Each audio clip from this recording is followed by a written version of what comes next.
గత వైసీపీ ప్రభుత్వంపై ఎమ్మెల్యే సౌమ్య మండిపడ్డారు. వైసీపీ పాలనలో కల్తీ మద్యం ఏర్లై పారిందని, పేదవాడి రక్త మాంసాలతో ఆటలాడుకున్నారని ఎమ్మెల్యే సౌమ్య విమర్శించారు.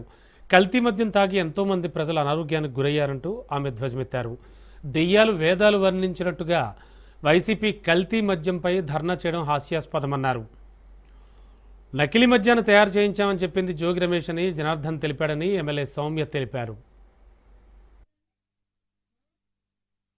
రక్త మాంసాలతో ఆడారండి. కల్తీ మద్యాన్ని ఏ విధంగా రాష్ట్ర వ్యాప్తంగా తీసుకొచ్చి ఏ విధంగా కోట్లు గడించి వాళ్ళు మన పేదవారి రక్త మాంసాలతో ఆటలాడారో మనం చూసాం. ఈ రోజు వాళ్ళు దయ్యాలు వేదం వాళ్ళు ఇచ్చినట్టు వాళ్ళు ధర్నాలు చేస్తుంటే నిజంగా నవ్వొస్తుంది. మరి చెంపపెట్టిన సాయంత్రం రాత్రి మరి జనార్దన్ మరి ఏ స్టేట్మెంట్ ఇచ్చారో మనం చూసాం కదా. ఇదంతా మరి ఎవరు నడిపిస్తారంటే ఏం చెప్పారండి? జోగి రమేష్ మమ్మల్ని చేయమని చెప్తున్నాం. మరి ఇప్పుడు సమాధానం చెప్పాలి మాజీ ఎమ్మెల్యే గారు.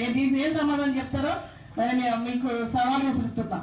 కాబట్టి ఇవన్నీ కూడా వీళ్ళు ఏ విధంగా గత 5 సంవత్సరాలు రాష్ట్రాన్ని భ్రష్టు పట్టించారో ఈ రోజు పిల్లి పాల్గొతో వాళ్ళని నన్ను ఎవరు చూడట్లేదు అనుకుంటుంది. వాళ్ళు చేసిన ప్రతి అక్రమాలన్నీ కూడా ప్రజలు గుర్తుంచుకునే ఈ విధమైన తీర్పు ఇచ్చారు ఈ రోజు.